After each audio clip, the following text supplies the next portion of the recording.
अरे अरे मेरे बुंदे कहाँ गए? रेहान, रेहान कहाँ हो तुम? अरे अम्मा क्या हो गया? देखो मेरे बुंदे चोरी हो गए, डिब्बिया खाली है। कौन चोरी करेगा? यहीं कहीं होंगे, आप अच्छी तरह चेक तो कर लो पहले। आप देखो अच्छी तरीके से कहीं ना कहीं मिल जाएंगे। मैंने सारा देख लिया है। तेरी सास चूटी भी चोरी की है। गजब खुदा का। पहले छोटी मोटी चीजों पे हाथ साफ करती थी, अब जेवरें ले उड़ी। अम्मी खुदा का खौफ कीजिए, आप मेरी अम्मी पर चोरी का इल्जाम लगा रही हैं। यहीं कहीं पड़े होंगे, आपका जेवर कहाँ जाएगा? तू भी माँ की साइड ले रही है, तो भी इसमें शामिल है।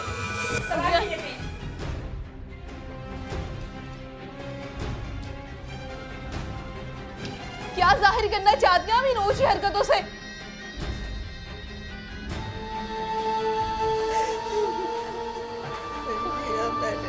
ये देख, ये बुंदे, मेरे बुंदे तेरे कमरे में कैसे आए?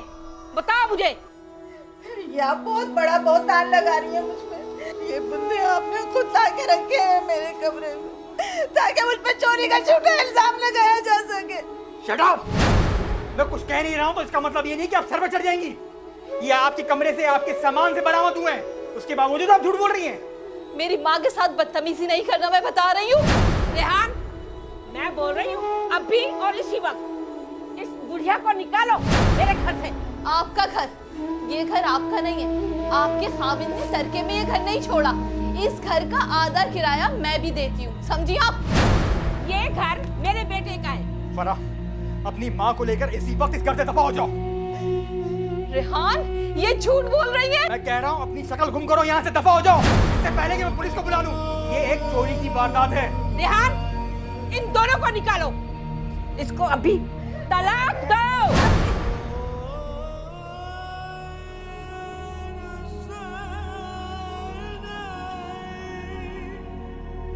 ये तुमने बहुत अच्छा किया कि तुम मेरे घर आ गई। और वैसे भी अकेले घर में मुझे भी बहुत वहशत होती थी। तुम्हारा बहुत बहुत शुक्रिया बेटा, तुमने हमें पनाह दी। अरे नहीं आंटी, ये भी आपका अपना ही घर है। फरा, तुम क्यों इतनी गुमसुम बैठी हो? हिम्मत से काम लो, हालात का मुकाबला करो। उन लोगों ने तुम्हारे साथ बहुत बड़ा जुल्म किया है। मेरे ख्याल से तुम्हें खामोश नहीं बैठना चाहिए। क्या करूं मैं? एक औरत शादी तहफ्फुज़ के लिए करती है, और जब उसे तहफ्फुज़ देने वाला मर्द ही घर से निकाल दे तो कहाँ जाएगी वो? देखो फरा, थोड़ा बहुत लॉ मैंने भी पढ़ा है। वैसे तो उन लोगों के खिलाफ कंप्लेन लिखवाई जा सकती है, लेकिन मेरे ख्याल से हमें पुलिस स्टेशन जाना नहीं चाहिए, क्योंकि पुलिस घरेलू केसेस के मामलात को अहमियत नहीं देती। तुम्हें कोर्ट का रास्ता इख्तियार करना चाहिए। किसी अच्छे वकील से मशवरा करो। वकील? यार नाजिया, मेरी सारी सैलरी घर में खर्च हो चुकी है, कुछ नहीं है मेरे पास अभी।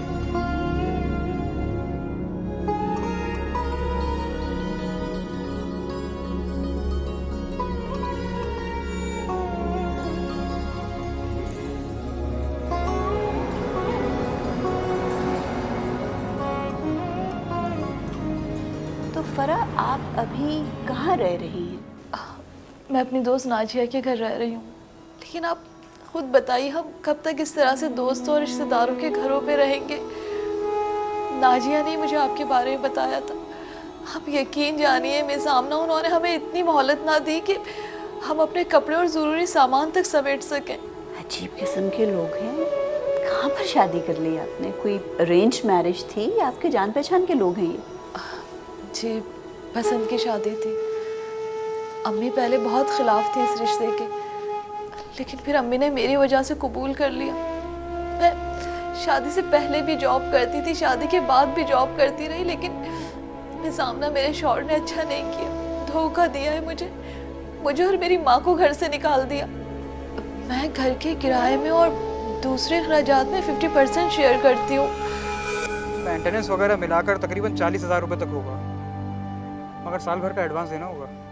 लेकिन रेहान, ये कुछ ज़्यादा महंगा नहीं पड़ जाएगा? ज्यादा क्यों है? 50% तुम भी तो शेयर करोगी। देखो, मैं ना नहीं सुनूंगा। मैंने वैसे ही उस मकान मालिक से हाँ कर ली है। लेकिन रेहान 40,000 के हिसाब से साल भर का किराया 4,80,000 रुपए बन जाता है। मैं इतना बड़ा कंट्रीब्यूट कैसे करूंगी? बहाने नहीं बनाओ, तुम अपने ऑफिस से एडवांस ले सकती हो, बल्कि अब तो तुम्हारा पीएफ भी ठीक ठाक हो चुका होगा। तुम कुछ भी करके 2 दिन के अंदर पैसे करके दो, ताकि मैं उस मकान मालिक को दे सकूं। आपको पता है सामना मैं अपनी मदर तक को सपोर्ट नहीं कर पा रही थी। मेरी मदर की आंखों में मोतिया आ गया, उसकी वजह से उन्होंने बच्चों को पढ़ाना तक छोड़ दिया। लेकिन उन्होंने कभी भी अपनी कोई प्रॉब्लम मुझे नहीं बताई। और जब वो 3 महीने तक मकान का रेंट ना दे पाई तो मकान मालिक ने उन्हें घर से बाहर निकाल दिया। उस पर भी मेरी माँ ने मुझे कुछ नहीं बताया और खामोशी से ओल्ड हाउस में जाकर बैठ गई। तो मैं क्या करती, लेकर आ गई उन्हें अपने साथ अपने घर। अजीब किस्म के लोग हैं ना, इनको कोई बुजुर्गों का एहतराम है ना औरत की कदर है। कैसे आपको घर से निकाल दिया? बहरहाल अब आप ये बताइए कि आपकी हमारी फर्म से क्या तवक्को है? आप कोई कोर्ट में दावा दायर करना चाहती हैं? नहीं नहीं मिस आमना, ऐसे तो बहुत बदनामी हो जाएगी। देखिए, अपने हुकूक के तहफ़्फ़ुज़ के लिए कोर्ट तक जाने में कोई बुराई नहीं है। आप क्या दोबारा पैचअप करना चाह रही हैं अपने हस्बैंड के साथ? जी, मैं अपना घर बसाना चाहती हूँ, मैं नहीं छोड़ना चाहती अपने शौहर को। बस मैं ये चाहती हूँ कि मैं अपनी माँ को तन्हा ना छोड़ूं। वो मुझे इजाज़त दे दे कि मैं अपनी माँ को अपने साथ रख सकूं। ऐसी चले, ऐसा करते हैं कि अगर आप हमें अपने हस्बैंड का या अपनी सास का नंबर दे दें तो मैं खुद बात करके देखती हूँ।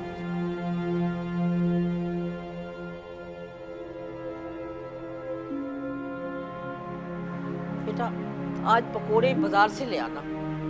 मेरी तबीयत सही नहीं है, जोड़ों में दर्द है, मैं नहीं बना सकती। और हाँ, अगले हफ्ते सकीना की रोज़ा कुशाई में जाना है, ऑफिस से जल्दी आ जाना। मैं आपको तो मालूम है काम बहुत है, कोशिश कर लूंगा मैं। नहीं बेटा, जाना तो है।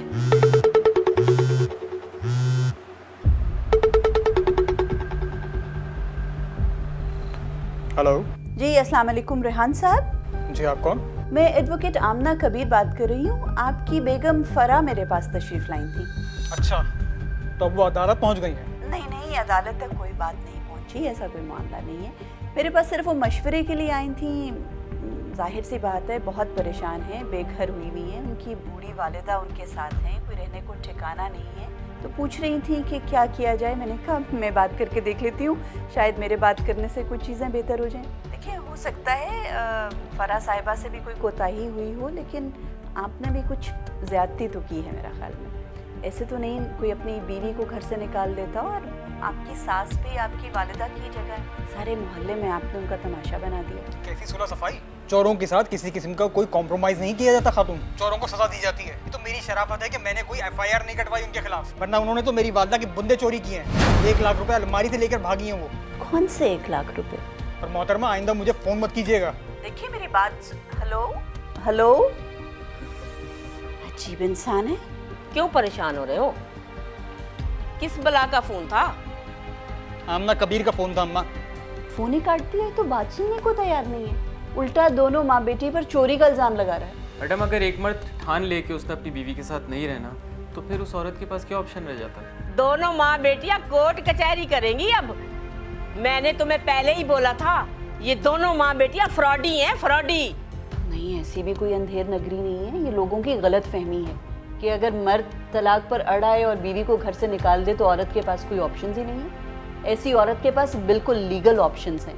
फरा अगर कोर्ट में जाने को तैयार हो ना तो मैं ये केस जीत कर दिखाऊंगी।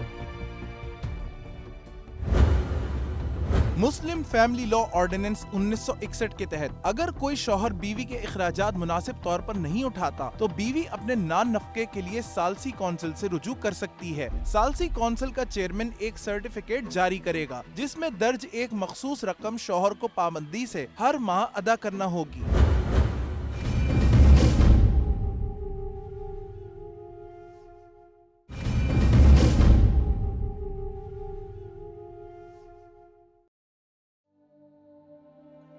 योर ऑनर, ये मेरी क्लाइंट है मिसेस फरा रेहान। सर, मैं इनके बिहाफ पे एक पिटिशन दायर करना चाह रही हूँ Sindh domestic violence prevention and protection act 2013 के तहत।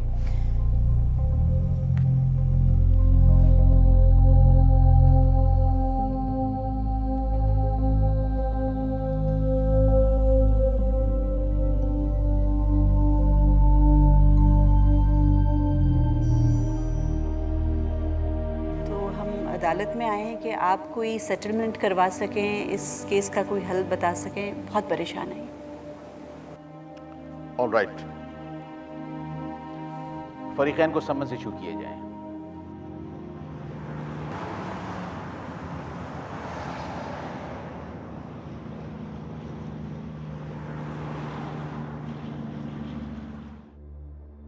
बेटा इसने जो मुकदमा किया है क्या खुला मांग रही है?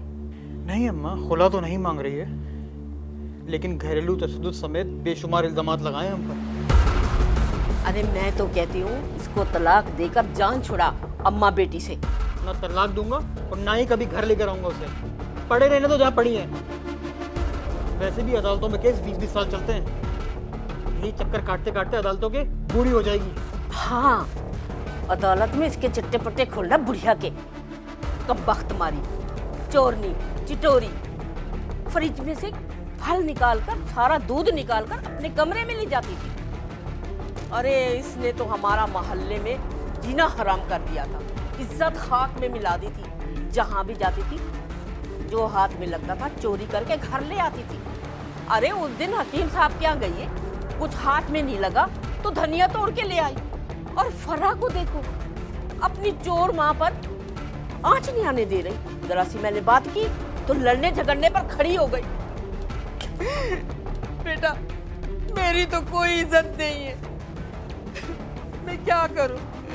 मैंने उनके आगे हाथ जोड़े। मेरे साथ लड़ाई नहीं करो, तुम दोनों जो मर्जी आए करो, मुझे माफ करो।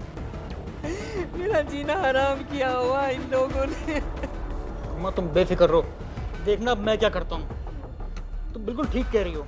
जब से वो बुढ़िया हमारे घर आई थी ना, हमारी जिंदगी जहन्नुम हो गई थी।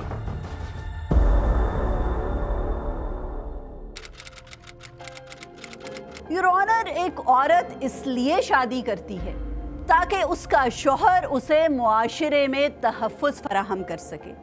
योर ऑनर, इस केस में मेरी क्लाइंट फरा ने जिस रिश्ते से तहफ़्फ़ुज़ डिमांड किया था, योर ऑनर, उसी रिश्ते, उसी शौहर ने उसे दर बदर कर दिया।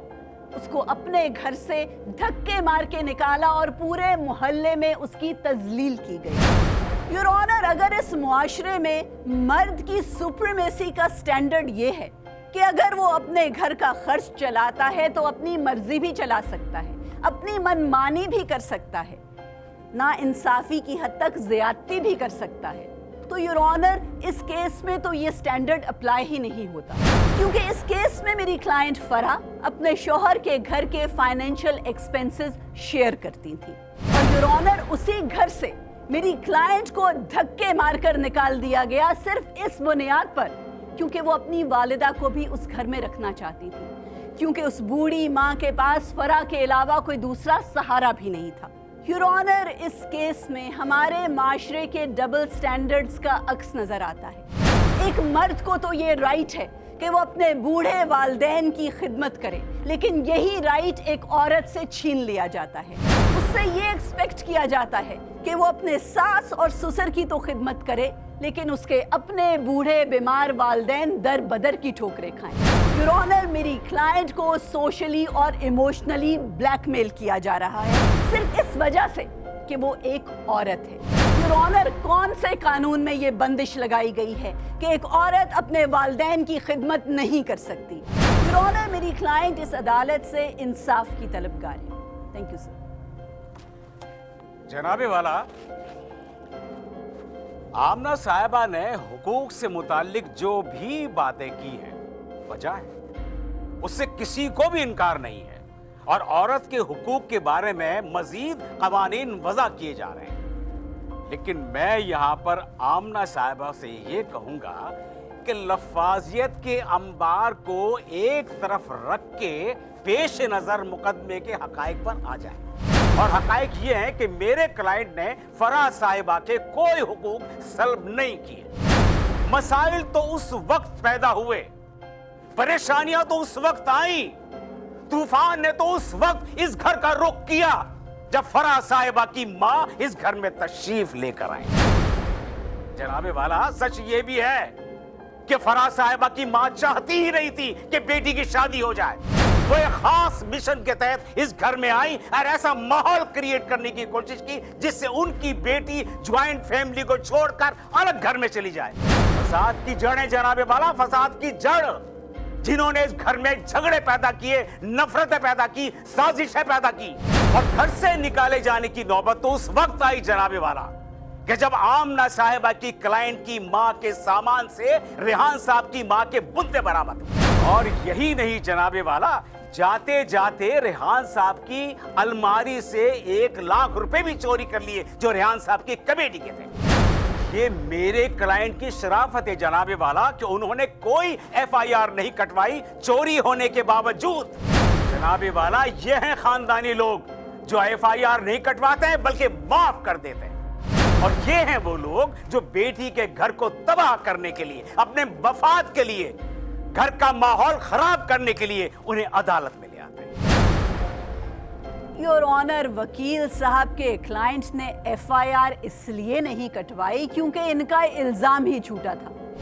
और खानदानी लोग, शरीफ लोग, योर ऑनर, ये कहां की शराफत है कि एक बुजुर्ग खातून को धक्के मार के गली में फेंक दिया गया और अपनी बीवी की मोहल्ले के सामने तजलील की। योर ऑनर, वकील साहब कह रहे हैं कि मेरी क्लाइंट की वालिदा किसी मिशन के तहत इनके घर आकर रही थी। योर ऑनर, मेरी क्लाइंट की वालिदा किन हालात के तहत उनके घर आके रही थी, मैं चाहूंगी कि मेरी क्लाइंट को इजाजत दी जाए, वो अपना बयान अदालत के सामने कलमबंद करवाएं। इजाजत।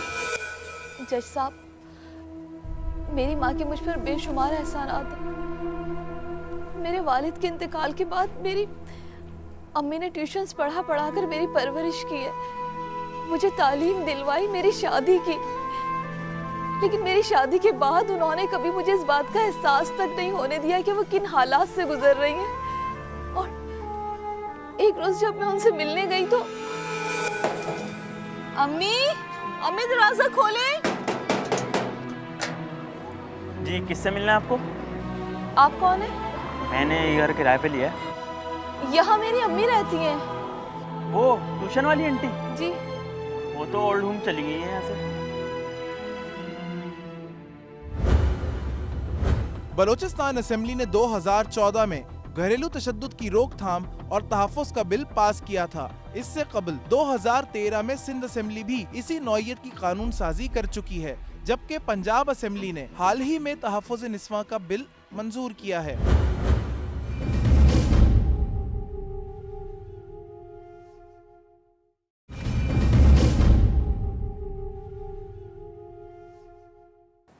जज साहब, रेहान और उनकी वालदा मेरी अम्मी की किरदार कशी कर रहे हैं। ये सरासर झूठा इल्जाम है चोरी का। मेरी अम्मी ने कोई चोरी नहीं की और अम्मी को तो मैं ज़बरदस्ती अपने साथ लेकर आई थी, वो तो मेरे साथ रहना तक नहीं चाह रही थी। लेकिन आप खुद बताइए, मैं ऐसे हालात में अपनी माँ को कैसे अकेला छोड़ सकती हूँ? उनका तो कोई सहारा भी नहीं है। और ये रेहान की मदर ये चाहती ही नहीं थी कि अम्मी मुझसे मिलने घर पर भी आए, और जब मजबूरन मुझे अम्मी को अपने साथ रखना पड़ा तो ये रेहान की कान भरने लगी। आ देख यहाँ बैठी हुई दोनों माँ बेटियाँ पूरा एक रात में अचार चाट गई। बेटा, वो जो 1 किलो अचार लाया था पूरा खा गई। नहीं बहनी, कैसी बातें कर रही है आप? मेरे तो खुद गले में बहुत तकलीफ है, मैंने तो अचार खाना ही छोड़ दिया। मेरे आगे जबान चला रही है, तेरी जबान काट दूंगी मैं। ये मत बोल, ये घर मेरे बेटे का है। अरे अम्मी, आप कैसी बातें कर रही हैं? ये अचार आपने ही खाया होगा, आप भूल गई होंगी। देखिए, मेरी अम्मी का तो गला खराब है और ये कुछ खट्टा नहीं खा सकती। और अम्मी, घर का ताना मत दिया करें। इस घर में आधा किराया मैं भी देती हूँ। देखा बेटा, देखा चोरनी माँ की कैसे वकालत कर रही है, जबान चलाती है मेरे आगे। ये ऐसे ही करती है बेटा। मैं 2-2 दिन भूखी रह जाती हूँ, ये चोरनी सब कुछ चुरा के खा लेती है। मैं तुम्हें कभी नहीं बताती। बेटा, मुझे इस घर में नहीं रहना, मेरे कोई औकात नहीं है। अम्मी, आप कहीं नहीं जाएंगी। अभी आपका बेटा जिंदा है। अगर जाना होगा तो इन दोनों को यहाँ से जाना होगा। माफी मांगो मेरी माँ से तुम दोनों, वरना अभी तलाक दे दूंगा तुझे। अरे रेहान, और सारे खानदान और मोहल्ले वालों को बता दूंगा कि तू चोर है। घर का सरबराह मर्द होता है। अगर तू घर के खर्चे में हिस्सा देती है तो कोई एहसान नहीं करती। इसमें तेरी मुफ्त और माँ भी तो पल रही है। फैसला कर लिया अब मैंने, तेरी माँ इस घर में नहीं रहेगी। क्या हो गया है रेहान आपको?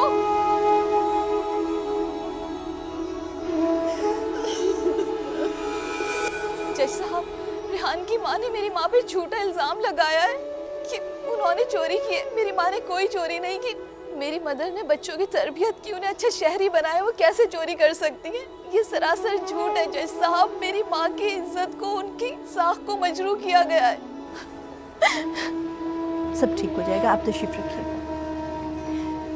योर ऑनर, मेरी क्लाइंट को जिस घर से निकाला गया उस घर में रहने का उनका दोहरा हक था। एक हक तो उन्हें रेहान साहब की बीवी होने के नाते था और दूसरा हक उन्हें इसलिए था क्योंकि उस घर का 50% किराया मेरी क्लाइंट देती रही है। उस घर का 1 साल का एडवांस रेंट दिया गया और उसमें भी 50% रेंट मेरी क्लाइंट ने अपने दफ्तर से सैलरी एडवांस लेकर दिया। और योर ऑनर, इस 50% एडवांस अमाउंट का चेक जो मेरी क्लाइंट ने अपने शौहर के अकाउंट में जमा कराया, उस चेक की कॉपी भी अदालत में जमा करवा दी गई। और योर ऑनर, कौन से कानून के तहत मेरी क्लाइंट अपनी वालिदा को अपने साथ नहीं रख सकती? आमना साहिबा, जिस कानून की आप बात कर रही है ना, उसी कानून के तहत तो इन माँ बेटी को जेल में होना चाहिए। लेकिन ये मेरे क्लाइंट की ईमानदारी है, खुलूस है, मोहब्बत है कि FIR कटवाने के बजाय माफ कर दिया। और आपकी क्लाइंट ने तो एतराफ किया है कि उसकी माँ के आने से पहले घर में ना कोई तशद्दुद था, ना कोई ईज़ा रसानी, ये सब माँ के आने के बाद हुआ। मुझे लगता है कि आप मेरी क्लाइंट का बयान गौर से नहीं सुन रहे थे। मेरी क्लाइंट ने अदालत में ये बयान दिया है कि आपकी क्लाइंट की वालिदा को प्रॉब्लम्स शुरू हुई मेरी क्लाइंट की वालिदा के घर में आने के बाद से। ये तमाम फसादात आपकी क्लाइंट की वालिदा ने शुरू किए हैं। ये तमाम अल्फाज आपके क्लाइंट के वो हैं जो आपने उनके मुंह में डाले। अब आप मेरे क्लाइंट का बयान सुनिएगा जो वो देंगे। जनाबे वाला, मेरे क्लाइंट को बयान देने की इजाजत दीजिए। इजाजत।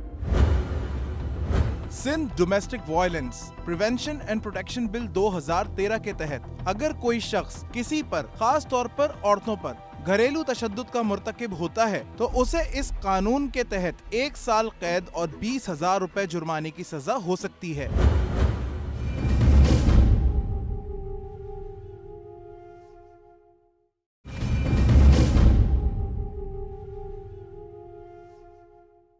रेहान साहब, अदालत को बताइए कि सच्चाई क्या है और हकाइक क्या है। जज साहब, मैंने अपनी सास पर चोरी का इल्ज़ाम नहीं लगाया था, बल्कि मेरी वालदा के वो बुंदे मेरी सास के कमरे से बरामद हुए जो मेरी वालदा एक दिन पहले लॉकर से निकाल के लेकर आई थी किसी तकरीब में पहनने के लिए। गालिबन वो बुंदे इन्होंने मेरी वालदा के पास देख लिए होंगे। जज साहब, मैंने चोरी की FIR सिर्फ इसलिए नहीं कटवाई क्योंकि मैं अपनी बीवी फराज से बहुत मोहब्बत करता हूँ। मैं नहीं चाहता कि वो बेइज्जत हो। साहब, मेरी सास तो शुरू से ही इस शादी के खिलाफ थी। वो नहीं चाहती थी कि मेरी फराह की शादी हो। अरे मियाँ साहबजादे, तुम कहाँ मुंह उठाए आ गए?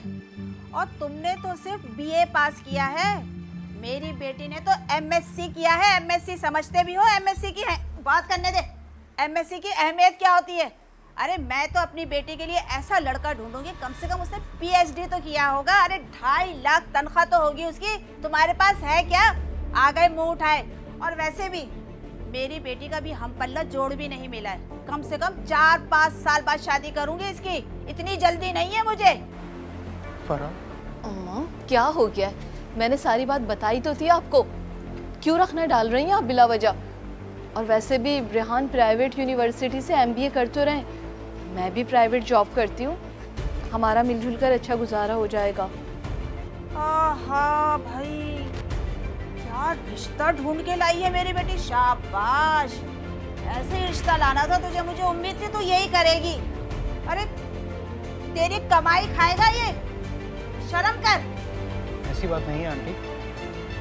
बहरहाल ये फराह की मर्जी है कि वो शादी के बाद जॉब करे या ना करे। वैसे मैं भी अपने वसाइल से फराह को खुश रख सकता हूँ। अच्छा, ये फराह की मर्जी है, जॉब करे ना करे। तुम किस लिए हो? मर्द बन के दिखाओ और वैसे भी सुन लो कान खोल के, हम दिल्ली वाले हैं, हम अपनी लड़कियों की शादी दिल्ली वालों में ही करते हैं और अभी दिल्ली वालों में भी हमारी बेटी का कोई जोड़ नहीं मिला। समझ में आ रहा है तुम्हारे?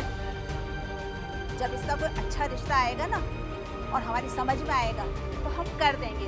तुम इतने परेशान ना हो और हमारा वक्त जाया नहीं करो, दिमाग मत खराब करो मेरा। चलो यहाँ से निकलो। जज साहब, अगर शादी हो जाती तो सोने की चिड़िया फुर्र से उड़ जाती। मिस्टर लॉयर, आप अपने क्लाइंट का बयान मुकम्मल होने दें, उसके बाद कमेंट पास कीजिएगा। बहुत मुश्किल से इन्होंने हमारी शादी के लिए हाँ की थी। इन्होंने मजबूरन फराह की शादी मुझसे तो करा दी, लेकिन इनकी हमेशा से यही कोशिश रही कि किसी न किसी तरह हमारा ये रिश्ता ख़त्म हो जाए। और जब से ये हमारे घर आई हैं, मेरी ज़िंदगी जहन्नुम बन के रह गई है। मैं जब भी दफ्तर से घर आता, कोई ना कोई नया झगड़ा खड़ा होता था। इन्होंने टेंशन दे देकर मुझे आज ब्लड प्रेशर का मरीज़ बना दिया है। और तो और जज साहब, मेरी सास तो मेरी ही वालदा को मेरे ही घर से निकलवाने पर तुली हुई थी।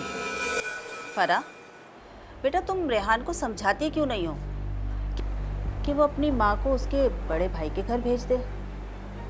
अब देखो ना बेटा, आसिया का भाई तो वैसे भी रंडवा हो चुका है, बच्चों की उसने शादियाँ कर दी, बेचारा अकेला रहता है घर में।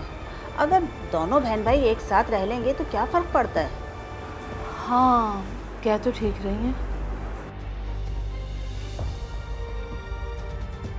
क्या क्या पट्टी पढ़ा रही हैं?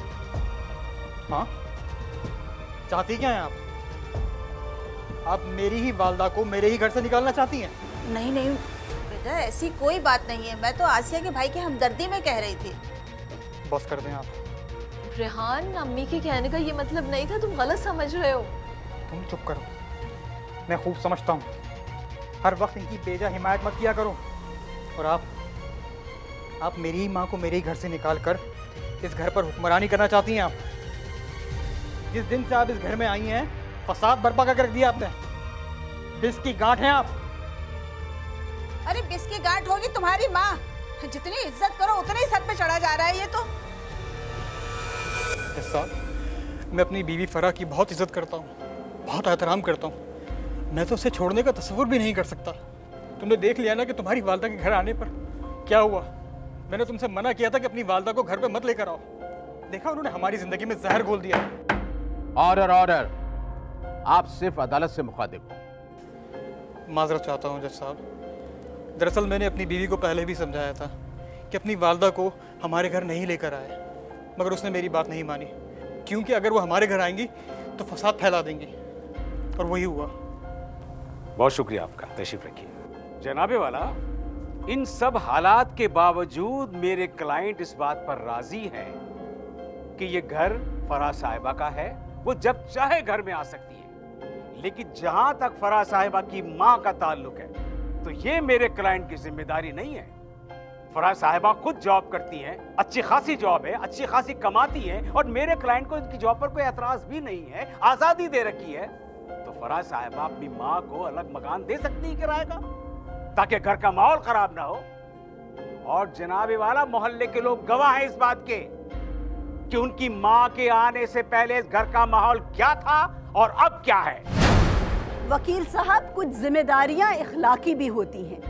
मेरी क्लाइंट की वालिदा रेहान साहब की भी वालिदा लगती है रिश्ते में, सास भी माँ के बराबर होती है। और आप अदालत में ये तासुर क्यों दे रहे हैं कि आपके क्लाइंट ने कोई बहुत एहसान कर दिया है इजाजत देकर जॉब करने के लिए? मेरी क्लाइंट जो जॉब करती हैं वो तमाम पैसे आपके क्लाइंट के घर पर ही खर्च होते हैं। और योर ऑनर, वकील साहब बात कर रहे हैं मोहल्ले वालों की गवाही की, कि मोहल्ले वाले इस बात की गवाही देंगे कि फराह साहिबा की वालिदा के घर में शिफ्ट होने के बाद कोई घर का माहौल बदल गया और उसमें शायद उन्हीं की फॉल्ट है। योर ऑनर, रेहान साहब के मोहल्ले वाले इस वाक़े से रिलेटेड असल में क्या राय रखते हैं वो अदालत में बयान देने के लिए रजामंद है। योर ऑनर, मैं रेहान साहब के कुछ मोहल्लेदारों को अदालत में बुलाने की इजाज़त चाहती हूँ। इजाज़त। जज साहब, असल में लड़ाका फरहा की वालदा नहीं, रेहान की वालदा है। आसिया आंटी का यही रोना था कि मेरी बहू जहेज़ में माँ भी साथ लाई है। जज साहब, रेहान फराह के साथ बहुत बदसलूकी करते थे। हम यही कह रहे थे कि कहाँ से आई एक किराएदार ऐसे। जज साहब, ये माँ बेटे फराह और इसकी माँ को इंसान ही नहीं समझते थे।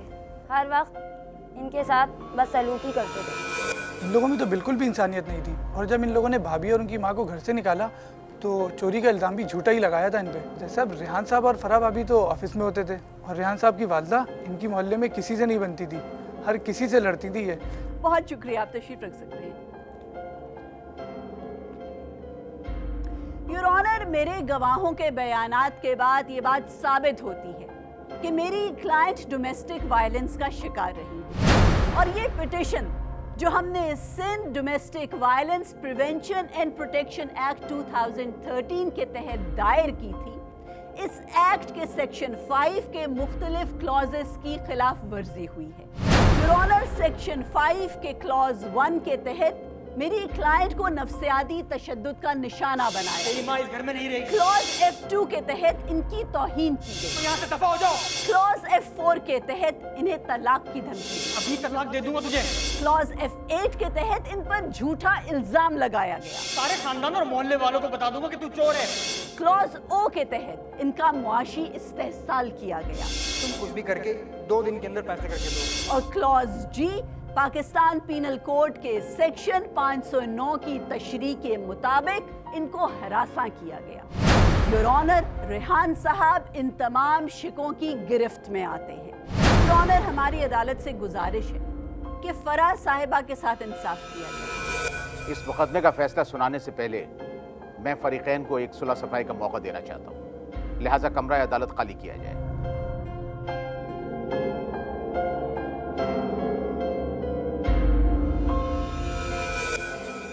रेहान साहब, इस केस के तमाम वाक़यात सब आया हो चुके हैं। तमाम गवाह ने आपके खिलाफ बयान दिया है, तमाम शहादतें आपके खिलाफ हैं। अब आप मुझे ठीक ठीक तरीके से बताइए कि आप अपनी बीवी से पैचअप करना चाहते हैं और इनकी वालदा को अपने साथ रखना चाहते हैं या नहीं।